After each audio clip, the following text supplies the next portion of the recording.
Hello friends, Sindhi खादों पर आज हम बनाएंगे गाजर का अचार सिंधी स्टाइल में, जो कि पानी में बनकर रेडी होगा। बिल्कुल भी इसमें हम तेल का इस्तेमाल नहीं करने वाले हैं।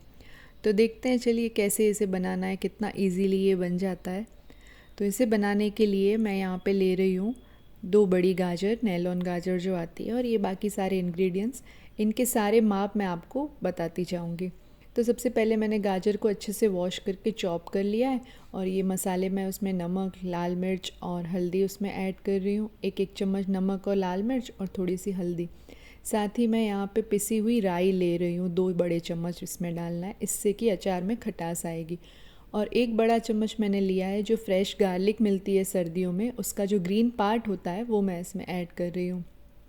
अब हम इसे अच्छे से सारे जो मसाले और गाजर अच्छे से मिक्स कर लेंगे, और फिर हमें इसे एक बॉटल लेनी है, एक जार में हमें इसे भर देना है। जार आप प्लास्टिक या कांच कोई भी ले सकते हैं, कोई भी कंटेनर आप यूज़ कर सकते हैं। तो सारा ये जो गाजर और मसाले हम उसमें ट्रांसफ़र कर देंगे।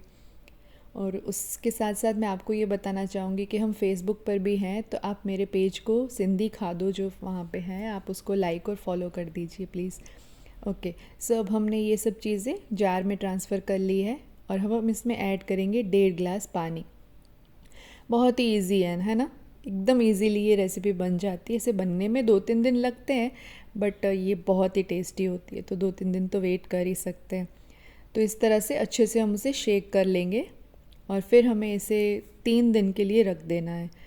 जब ये बन के रेडी होगी ना, उसके 8 से 10 दिन के अंदर ही हमें इसे कंज्यूम कर लेना है, इसे खा लेना है। तो फिर मैं सजेस्ट करूँगी कि आप इसे छोटी छोटी क्वांटिटीज़ में बनाएं, एक साथ ज़्यादा ना बनाएं। और ये जो 2-3 दिन हमें इसे रेस्ट देना है, उसमें हमें दिन में 1-2 बार तो इसे अच्छे से शेक कर लेना है। अब देखिए, मैं आपको दिखाती हूँ कि 3 दिन के बाद ये देखिए हमारी अचार जो है बिल्कुल बन के रेडी हो गया है। सारे मसाले गाजर में चढ़ गए हैं, और बहुत ही टेस्टी, एकदम सिंपल सा जो खाना हो ना, उसका भी स्वाद इसके साथ खाने से बढ़ जाता है।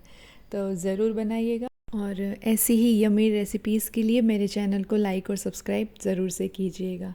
वीडियो को एंड तक देखने के लिए बहुत बहुत शुक्रिया। Bye bye.